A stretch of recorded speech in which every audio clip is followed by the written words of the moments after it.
Start your engines. We're talking all about the Electric City Speedway with two dirt track drivers coming up on this episode of We're No Damn Experts. Best damn podcast, the best damn town. You want to get up, get ready to get down.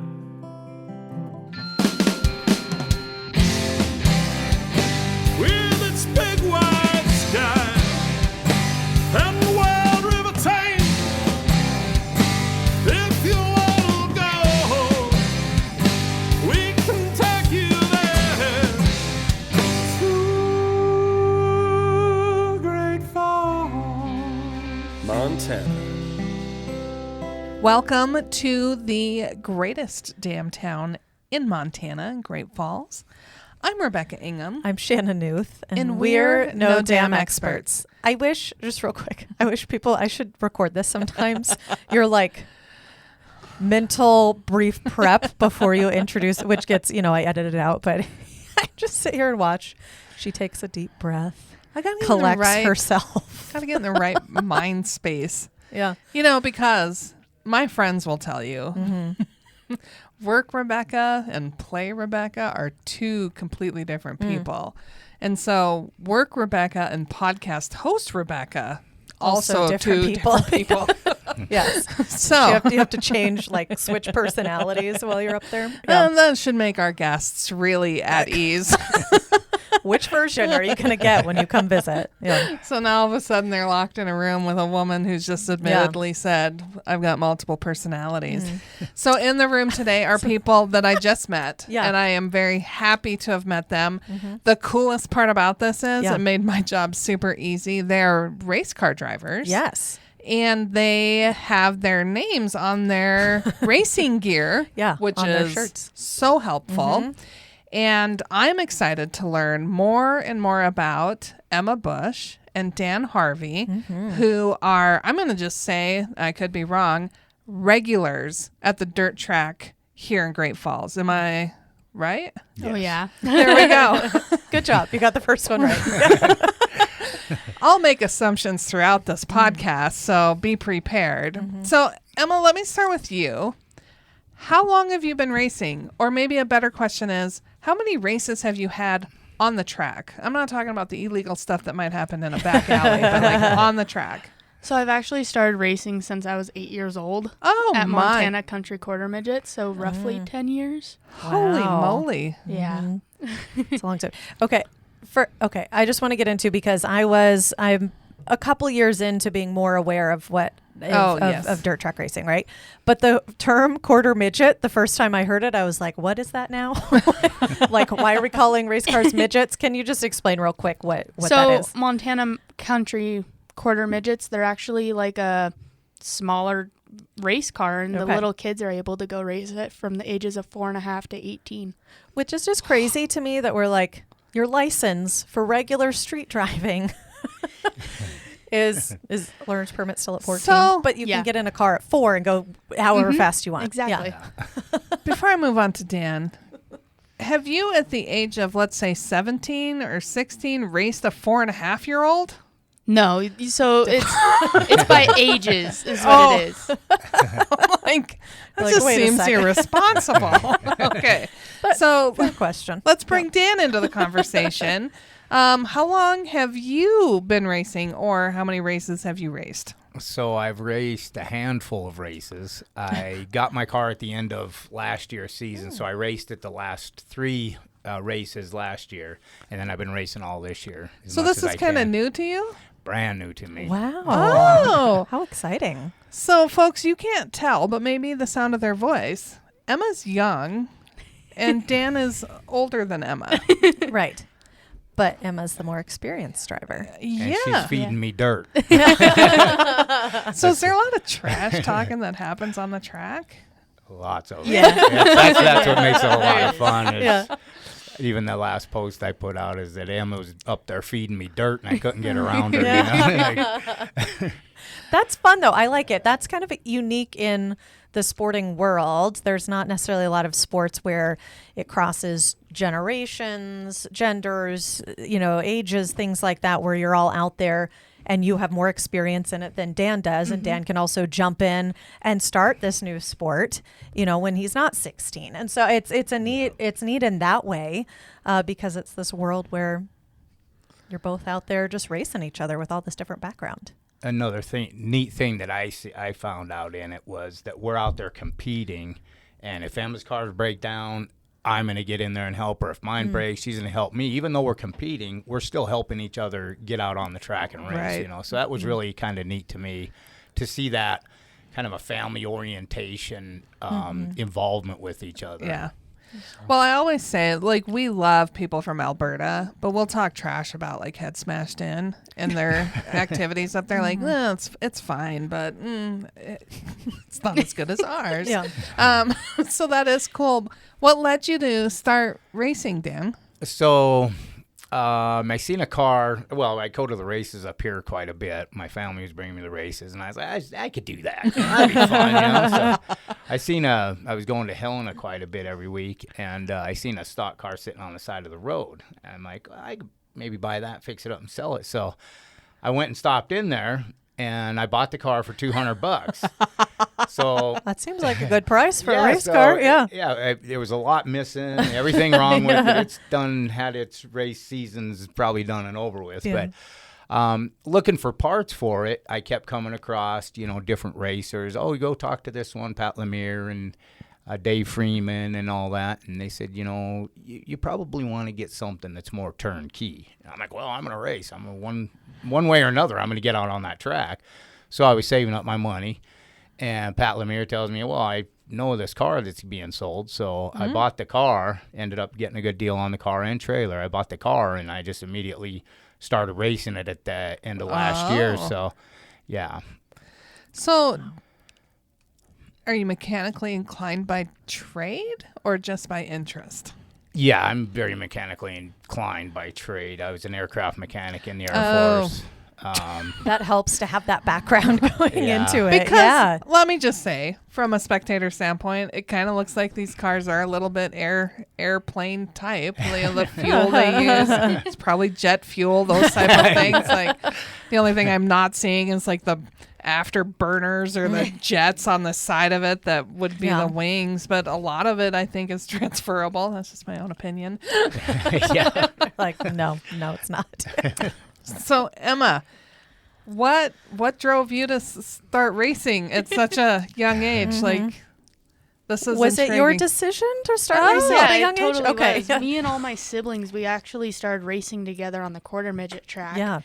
And I saw my dad racing on the big track, and I'm like, I want to do that. Can I try? And he's like, yeah. So we went to practice one day, and he actually was saving a car for me as a little surprise, and he pulled it out, and he's like, here's your car. And I was like, oh my God. Wow. Yeah, so we went to practice, and I had to get so many practices under my belt before they allowed me on the racetrack, and it was the super stock is what I actually started in. And I went out there, and my dad's like, dang, you're you sure you want to do this? He's like, I hope you know it takes a lot of time. Every day after work, we go work on our race cars. We don't go hang out with friends. I just graduated high school, and you don't have any friends. No. I mean, the guys at the track. I have my racing Your car is your friend. Yeah. Yeah. I actually named her. Her name's Gretchen. So oh. Yeah. That's a good name. Yeah. That immediately says to me she might be a little finicky. She's so we actually called her Gretchen because the movie Christine. Yeah. She secretly hates my dad whenever he races her. So that's great. There we go. So was your dad? You said your dad was racing too? Yeah, my dad was racing the A mods, and he quit not quit, but he wants to get back in a car. Yeah. But he wants me to learn my car and help me get up there. And then he's like, well, then I'm going to come race you. So that's what he's doing next season. Oh, so he's coaching you up. So yeah. How do you feel take about you that? Down. I'm excited. Yeah. My best friend, Daniel Nichols, actually moved away to North Dakota, I think. Mm-hmm. And that was whenever I saw him on the racetrack, I'm like, I'm going to race you even harder. Every race we had $1 that would go back and forth just because we were like, hey, if you beat me, I give you $1. Yeah. But now I want to do that with my dad. Yeah. So. Yeah. So what do you race now? You said you started in I super started stock, in a super and your dad stock does A mod. mods. Good job. Yep. And now I don't know I'm what in any of that means. We'll get into that. I'm in a Midwest modified. Okay. Dan, what are you? I'm a Midwest modified. Oh, That's how she Racing gets against to each feed other. me dirt. Yes. Yes. Mm-hmm. is it normal that maybe people would have multiple cars that they race? Yes. Okay. Yeah, multiple cars and multiple Not your classes. case? No, I only have one. I just have the one. Okay. That seems like the smarter financial choice. Oh, I feel like it is. My pocket doesn't hurt as bad. Yeah. Well, and the other part of that is you're not having to get familiar with 5 different cars Right. all the time. And I'm going Yeah. to be honest. I know guys that go out there and race 3 cars a night. And I'm like, are you dead? Right. Like, I would be drained Mm-hmm. getting in from Yeah. a car and then going to another one. No Like, kidding. Mm. Well, no. there's some that like only Go get, back like to run, back. yeah, back to back Mhm. classes. I'm Yeah. like, what? Yeah, how Yeah. are you here already? yeah, exactly. Because So- they'll win and then they're already like warming up for the next race. I'm like, Mhm. you gotta go. Like they're gonna start. Yeah. Tell me what the difference is between these cars. Like, what makes it a Midwest modified, a super stock, or an A mod? What's the point here? Go ahead. So the super stocks are actually between the super stocks and the modified is kind of the body shape of the Okay. car. They have a bigger nose piece on them, is what I call them. I call it the nose cone. That makes sense. And I then understand. the A mods and the Midwest mods, which we call B mods, it's actually just a difference in the motors, I believe, because they run methanol and not ethanol. Okay. Oh. And carburation and traction control. Oh yeah, and they're a 3-link and not a 4-link. Yeah. No, Yeah. they're 4-link. I'm 3-link. Yeah. Yeah. What the crap does that Yeah. mean? So It's suspension in the rear end. Okay. Basically. Okay. yeah, you start at the street stock, which is basically a car that they took off the street, and the frame is all the same and all that. And then you get into your B mod, which would be this car here. Okay. They cut the front end of the frame, use that front, and the rest of it is modified for the rear end, so you get your rear steer. So when you see the cars hike up, it looks like the left rear tire is tucking up underneath it. That's that 3-link and 4-link system that's turning that rear end. Ah. So these cars are actually built to go left. They It's don't not go right drifting. real well. It's not drifting. They just Yeah. turn left. That's what they do. Yeah. That does make sense now because if you watch things Yeah, do you'll look see curved, the- and you're like, Mhm. "There's something wrong with that." Someone who's never been to the race, you're like, Well, it's "What's not wrong with designed that to go down vehicle?" the street straight. It's designed Right. to go left. Yes. Yes. Mhm. So that makes Yeah, sense. everything is made to go left. Yeah. Because that, there's very little I know about racing, but You do no know right that. turns is one thing I do know. Yes. Okay, so those are we talked about the streets, B mods. Then you got your the A- IMCA A mods, Mhm. which they call them. They have traction control. They run 4 barrels with a rev limiter, and then it would be the super stocks. Super stocks, and then your late models. and then Yeah. sprint cars. Late models and sprint cars. Yeah. Can any of these vehicles we've talked about race on non-dirt racetracks? Yeah, they can. Oh. Like my car, you do a few changes, change the tires, change the setups on it, and you can run it on a paved track. But right now it's set up for dirt. But Okay. some of them do. I know mine can. I'm not sure about any of the rest of them. I don't think mine can. Yeah. Yeah. Have you ever raced on pavement, either one of you? Quarter midgets is what Is pavement paved? was. Yeah. Well, Um, illegally. Of course. In an you. official setting. Yes. No. Yeah. Of course Right. I've not. All through high school I raced, and I didn't have a race car. There's also late models, correct? What are Yes. late models? Late Or how models are they different? I think they run a big block engine. I'm They're not loud. Yeah, I'm pretty sure those have are a- big block. Are they big blocks? Mhm. Yeah, they're running big block engines. They got traction control and all that. They got really wide tires, so they got a lot of rubber on the ground when they're going around a corner. Same thing with the rear steer thing. They say they steer themselves, but I don't know. I haven't driven a late model. I'd like to I try would try one that. day. Yeah. Yeah, right? Yeah. Just gonna argue they don't. Yeah. Mhm. That was the thing when I was sitting in the stands watching everybody race, and I'm like, that's easy. I can go around that track. And all Yeah. that, and I got into the car the first time. It's a lot harder And- than you look, huh? Oh my God! Yeah, it's really two different cars. One with the gas on and one with the gas off. Because when you let that gas off and you're in a corner, it's sending you a different way. The car turns all squirrely and everything. So you really got to stay into the gas, even though you're going around a corner. So you use your brake to tap and get It's that like a thing to symphony turn. with your feet is what I describe it as. There Like you you're go. doing both at the same time. Yeah, I like that. A symphony with your feet. Mm-hmm. yeah. That might be what we call Title this of the episode. Symphony with your feet. Okay, I have a question. You can say no comment on this if you'd like. Oh, I love these. I've heard Yeah. that the sprint car drivers are the drama queens of the dirt track racing Ooh. world. Do you have a comment? Do you have- Yeah, they are. I have a best friend that Ian Myers. We race quarter miles together. I love Ian. They're my neighbor. They're Yeah, super cool. mhm, I love yep. Ian, and I'm like, do not turn into one of those snooby little Yeah. sprint car drivers. Like, I will never talk to you again. Luckily, he hasn't. Well, that's good. Yeah. So. No, they're a good family. So you guys race competitively. So at the end of the race, there's a winner, or the end of the night, there's a winner. Is there like, granted, the racing happens all season. Is there an end of the season winner? Do the races build upon each other? So Like, what if you miss a race? Are you out of the running for the, I don't know, they do a point the system. Stanley Cup? Yeah, it's a point system. So at the end of the season, there's first, second, and third. So if you miss a race, you don't lose points, but everybody else is gaining points that is racing, so they can pass you in Oh, points. okay. And there's track points, there's state points. Yeah, that's about it. Yeah.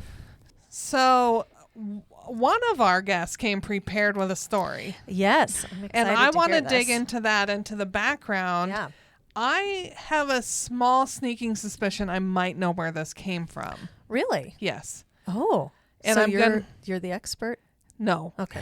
No, I am not the No expert. damn expert. But exactly. Dan's going to share a little bit of history as to how stock car racing got started. And I think it has to do something with my favorite beverages.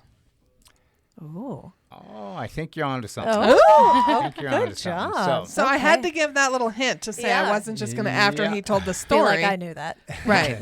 And Okay. if you've listened We to the believe podcast you. long enough, you know what kind of favorite beverage I talk Yes. about. So, All Dan, right, tell let's us the hear it. stories. Okay, so how stock car racing all began. I'm not sure. I asked a lot of people, do you know where stock car racing began? And they're like, no, you're just racing cars. Well, there's actually a history to it. So As I to looked it why up. you would race cars. If Yeah. you notice around here in Great Falls, we got Bootlegger Trail, we got Yeah. Bootlegger this and this and this. So what I've gathered is that the bootleggers, that's where that was named from, is coming from Canada. It was legal up there and running it down through here. But anyway, here's the story for where it all began. In 1920, the 18th Amendment banned the production and possession of alcohol, and prohibition officially began. Strangely enough, drinking alcohol wasn't illegal, so many people went ahead and made their own liquor, known as moonshine. As law enforcement officials tried to enforce the 18th Amendment, alcohol producers had to be clever about their business. To transport illegal liquor, they needed vehicles that would blend and not attract attention. They began transporting the liquor in their personal cars at night, calling themselves moonrunners.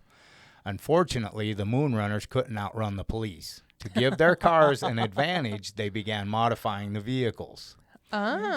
Producers and runners would take ordinary cars and alter them slightly to make them capable of reaching high speeds. The cars still looked like all the other automobiles on the road, but they could now beat law enforcement.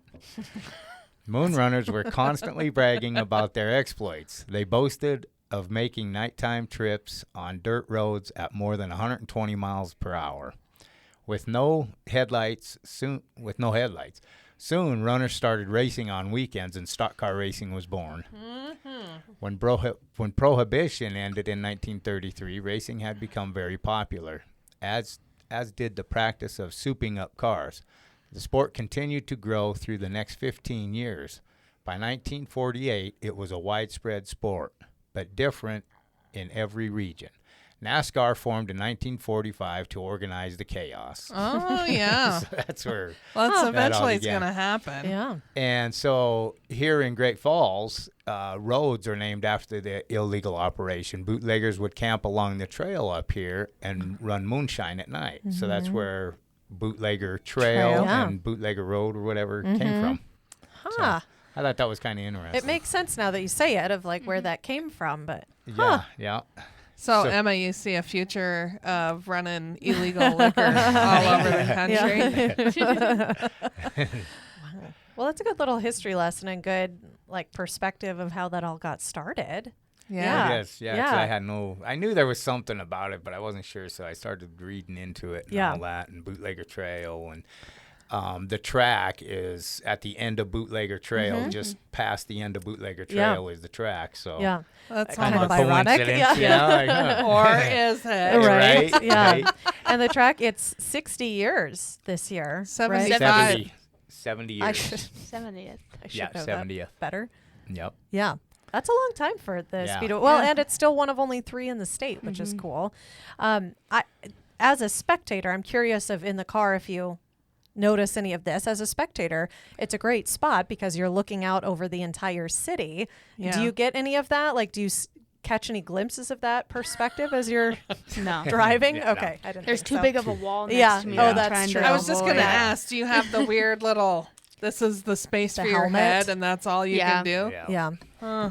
Yeah, to me, so that seems like one of the weirdest things is not because when you normal drive, you know, you can move your head, Yeah. you can check your mirrors, you can look around. How do you not crash more? Because you can't actually see anything going on around you, right? I mean, that seems hard. Hey, when you're in front, you don't have to know what's Exactly. going Right? on. Oh, yeah. If you're in front. So just this question's hold your obviously line. for Dan, not Emma.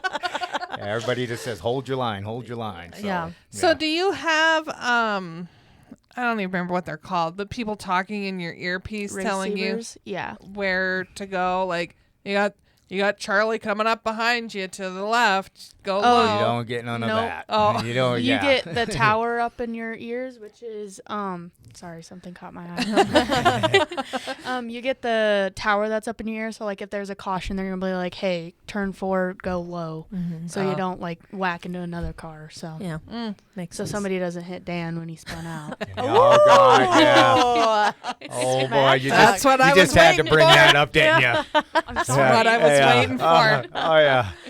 We'll Yeah, just I've been- egg yeah, it on. yeah. I just I been love out there it. spinning like a top on the track here over the last few races, like And then the military night, we had the Army come in and the DAV, and the DAV sponsors my car and all that, and I'm out there spinning like a top. Spun out twice, got booted off the track. I'm like, oh, no. of all the nights You're to like, get booted, sorry, DNF. guys, Yeah. I really showed myself Yeah. good that night. It's didn't I? always the one night that your sponsor's there, like Yeah, your yeah. primary sponsor. Trust me, You're that's like, happened so many oh, times. I Yeah. bet. Yeah, that was Yeah. embarrassing. And even my family's like, really? Like Really? I'm tonight? like, Yeah. Yeah, so you're like, Yeah. I didn't And mean to. I think what it is a lot of inexperience, but also the excitement too. Sure. And Oh, everybody yeah. tells you you can't win the race on the first lap. Right. Yeah. But But you're gonna you know, try. I'm a rookie, so hey, I'm coming for you. I need to show you I'm here. There I go, Yeah. you know. Yeah. And they're all shaking their heads at you. yeah. So the terminology is said, you know, someone has there's the caution that gets thrown out. And as a spectator, you can see some of the lights on the ends of the track that you all Yep. see. Tell our listeners what, if they're going to the races, it's their first time there, they don't know what's going on. What are things to look for to help like understand what they're watching in terms of like cautions, like warm up, hot laps, all of that? I think it's pretty easy to watch a race, but I'm looking forward to the answer to this. I would Well, say it's watch easy to- the flagman mostly. Yeah. Okay. Yeah. Like there's so many different, like there's a black flag and that's like, hey, you're being bad, get off the racetrack. Yeah. That's Yeah. the no flag. Mm-hmm. Yeah. How many times have you gotten it, Emma? Once. Oh. It wasn't my fault. Oh, sure. Yeah, that's Or what God they all is shaking say. at me. JD's standing there shaking it at me. And I'm like, what did I do this time? Yeah. Yeah. Well, and then there's also, so if there's a yellow and black flag that they're waving at the same time, Yeah. that's also no So good. like if they're doing the yellow and black and they're showing that on a restart basically it's called I can't remember the name of it, but if you cause another caution, you're done. Mm-hmm. So like whoever, like let's say Dan. Yeah, Dan's Dan. here. Yeah. Let's say Dan spun out Yep. and the caution, the black and yellow comes out, and so that means the next car to cause a caution has to leave the racetrack because we're taking up too much time. Oh. So then let's say I go around and I haven't spun out once and I go spin out, that means I'm done. Yeah.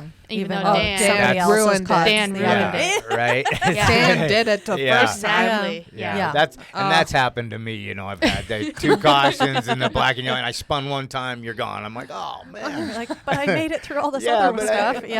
really, I only messed up once. Yeah. Gone get. Yeah. Mm-hmm.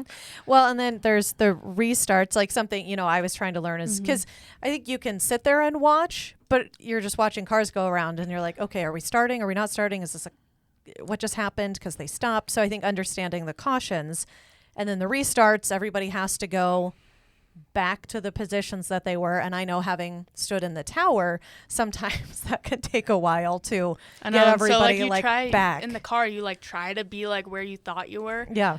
And then they're like, no, you're in the wrong spot. And I'm like, what? Emma, get it back. You're not that far up. Yeah. Well, and sometimes, again, from the perspective of just overhearing it in the tower, they'll start to get real Snippy. snippy. Oh, Right. yeah. But then sometimes it seems from up there that well, I won't name names, but that some drivers are insistent Not on going not to. Yes. going back to their spot. Yes. And you're just Yeah. you're delaying the whole process here. Yes. Come on. I agree. I agree. There's some nights where I really have to go to the bathroom in my race car, and I'm like, can you please hurry just up? get to Yeah. your spot. Yes. Yeah. How long does a typical race last? Depends. Oh. It does Well, on the and cautions. heats when Depends it's- on when Dan likes to spin out. Or not. yeah. Depends And on the if I'm heats- having a top night. Yeah. The Spinning heats like are a different top. than the mains, too, Yeah. in terms of how We many get laps you 8 do. laps in the heat race and then 20 laps in the feature.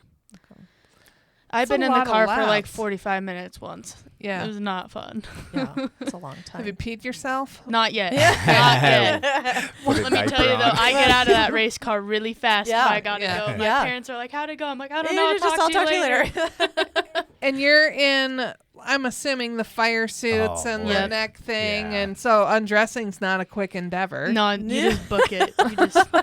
You just hope you make it. That sounds so hot, though, too. Like when we're It's- talking about, it's been a warm last couple weeks. Man, how do you not And the headers pass next out? to your legs. That's the worst Yeah, part this for last me. race, we were sitting waiting for the street stock guys. To You were finish hoping up, to and get it was kicked caution, out? caution, and we're sitting there in our race suits. Car's not running. It's like, oh my god, I'm already sweating. I'm not even Yeah. gonna hit the track yet. Mm-hmm. So it's like, come on, you guys, hurry up so we can get out of there. And then there's a caution after caution Yeah. after caution. And I'm like, Yeah. come on. Yeah, just start kicking people off the track so I can win. I gotta go pee. Right. Right? Hey, right? Throw them. Yeah. Yeah. So Dan's probably been a spectator more often than Emma, I'm just assuming. So what do you love about watching the races versus racing the races? I would say one thing when you're watching the races, if you don't know anybody out there, you really don't know who to pick or whatever. Okay. So, but if you do know somebody out there, you're always gunning for that person and watching that person. So, when I was watching everybody out there, I didn't really know anybody. I knew kind of who was winning, this, that, and the other. Now that I'm racing and I'm kind of in the race family and see how it actually works, I thought I was going to have fun racing, and I'm honestly having a blast. Okay. I thought you were going to be like, it's It's not a so fun. joke. Yeah. Stay in the stands. Yeah. I mean, the camaraderie that goes on out there, the way that they help each other and give you advice and all that. If I come in with a flat tire, I got 20 guys coming, then they're racing against me or it's somebody else's crews or whatever, and they all help each other. And it's really really neat to be part of that family, so, and that's what I call it, is my race family. That's pretty awesome. Yeah. So. Did you have end up with a favorite driver you like to watch before you got in there? I'm from Butte originally, and I just moved up here to Great Falls. So I was only watching for about a year here before I hit the track. Gotcha. I would say once I was going to there, I was like, I got to get out there. I got to get Yeah, out there. I can beat those guys. Yeah. I can beat them easy. Oh, boy. Yeah. They're faster than I thought. What was the biggest surprise or going from in the stands to actually in the car racing? I'm going to go with he thought he was going to win. Yeah. Oh, yeah. I thought I could whoop them out there. Boy, was I mistaken. Mm-hmm. Yeah, I'm sitting up in the stands like, man, they're not going very fast. I got in the car the first time, and I'm hitting the throttle and hitting the corner, and I'm like, whoa. And I had my family recording it on their phone, video recording it. And I says, so I get out of the car, and I'm strutting around like I was the fastest guy out there. Like, how's that look? And she's like, well, you might want to watch this. So I was like, oh my God. I look like I'm out for a Sunday ride. She says, yeah, you need to go a little faster. But it probably felt like you were. Yeah, when you're in that car and everything, the wind's blowing and, the vibrations and the noise and everything, it really feels like you're flying through there. And then you watch the video, and then you're disappointed. Yeah, you watch the video and like, oh my. They're just going to get groceries, man. Yeah, Sunday ride. A couple years ago, they had the trolley. Do you remember this? Yes, I was on there as a little the pace kid. car. Yeah, so they did. Yeah, the pace car, and I got to go out there, and I was like getting video. Let me tell you. Well, first off, the trolley on a slant. I didn't realize the slant of the track was as much as it is, and then to be on the trolley, which is love the trolley, but it's not the most stable vehicle in the world. And we were going, I think, at tops 35 miles an hour, and I was like, "Oh my gosh, please don't roll over!" Like, like 35 in the trolley seems so fast. Yeah. I can't even imagine. What's the average speed you're going around the track? Oh, that's a good question, Emma. We'll talk about Dan next. It kind of depends on track conditions. So, like, if it's like super dry, you don't want to go as fast as possible. I know that sounds weird, but you're basically breaking all the tread in your tires. So you're not able to keep tread. You're blowing off all your rubber. It's just a bad situation. So I would say like 50, 55, something like that. Maybe on a drive. I'm thinking somebody we said don't have, they're like, hitting one of the like things on in a there, good tacky there's track no on a good speedometer. night they're hitting like 70 miles an hour on the straight and then letting off and which still hitting the takes corner, like which 2 is seconds. but to hammer get down Which- is like the concept too for me in racing when I was first driving is you're hammered down on this straightaway heading straight for a concrete wall. yeah. And trying to wrap my head around not hitting the brakes was like, I still just want to hit the brakes, but they tell you, no, don't hit the brakes, you idiot. And it turns into a different car when you let off that gas and touch them brakes. That's and, when my it God, wants to go straight. Yeah, that's Yeah. when it wants to put you into the wall. So Oh, that's confusing. it is. That, do you ever get, like, when you get back into your normal I was vehicle just to gonna drive say. home for the night, like, yeah. oh, there's a concrete have to, wall, I like- better keep going. You're Like, right. Or do you go like, I'm just going to walk home. Yeah. It's not going to be a good thing. Or you wait until like 3 a.m. Yeah. when everyone's off the road. You're like, Yeah. there's a better chance. like, of me. tired at the end of the night, like, confusing. I don't know. I'd probably have problems with it. I don't know if I'd be able to adjust. They're looking at us like, no, that's not an No. issue. You morons. Right. It wouldn't be the first time I've Right? been called a moron Yeah. on this Yeah. podcast. There's also, sorry, do you have a? No, go for it. So you talked about the dry track and how that is not ideal. When my husband Jason has been the PA announcer in the past. There, we helped out on the 4th and 5th of July, or 3rd and 4th, whatever. The doubleheader. Fourth, yeah. Third and The fourth. doubleheader this week. And it poured rain. There was rain out, and then there was like a super long delay, and then the track seemed great. So my question is about the track conditions, because I hear him use the term a dry slick. Yep. Then the track seemed great eventually after all of this rain. Dry isn't ideal. Like, what's the best? What are you looking You for said in tacky. track? Tacky. I like yeah. tacky, where it's So like sticky? Is Yeah, that- so- yeah. it's basically mud, but it's sticky. Like Okay. I don't like the dry tracks because one, it gets in everybody's eyeballs, and then everybody on the yeah. restarts, there's just a cloud of dust in the sky. Yeah. Yeah. It's just not my favorite. Yeah. So they wet the track, but there's that delicate balance between too wet and just right Yeah. wet. Yeah. It seems okay. like that can get ruined quickly. between Yeah. one racer. Like it'd be great for your heat or whatever, Mm-hmm. and then messed up for Dan's or something. Yeah. So when we Dang it, race, Dan. Dan again. So when we race, the sun is setting in the west, and you see how that track sets. Yeah. So I was noticing while racing is that the one end of the tack was nice and tracky. You could sail through that side. But then when you get to the other end, then I would be It's doing dry. my little trick Yeah. and spinning out. I'm like, ah. So, It yeah. also it's- depends on the That's heat hard. that day. Oh my Like gosh. sometimes they'll be keeping water on the track and the sun's just like, no more water. Yeah. Yeah. I'm just gonna take it away. This is a Yeah. lot to think about in a matter of seconds when you're heading towards a concrete wall. Yeah. Right? Well, and I think I the hope other, this sticks. yeah. the other thing that's interesting to me is the maintenance of the track. Like what kind of expertise has to go into kind of maintaining that track so you're not hitting potholes and Yeah. They do quite a bit of, I guess, science actually that kind of goes into it. They have different chemicals and stuff that they put on it to hold the water and stuff like that. I'm not too sure all what goes on Yeah. it. You know. well, we'll have to get one of those experts. Yeah. yeah. But the track is constantly changing as you race. You know, you might get the racers ahead of you. It's nice and tacky and all that, but they dry it out. You get out there, one end's tacky, the other was dry slick, like I was saying. And then pretty soon the next guys get on and it's all dry slick. And dry slick is, for me, hard to race on since I'm brand new at it. Yeah. I want to talk about your numbers. Now, I grew up in Class C school, and for us, it was basketball was the holy grail of life. And so when you chose your jersey number, that really defined you as a human for the rest of your life. So I was number 22 and continue to use 22 in a lot of efforts in my life. Has significant meaning to me.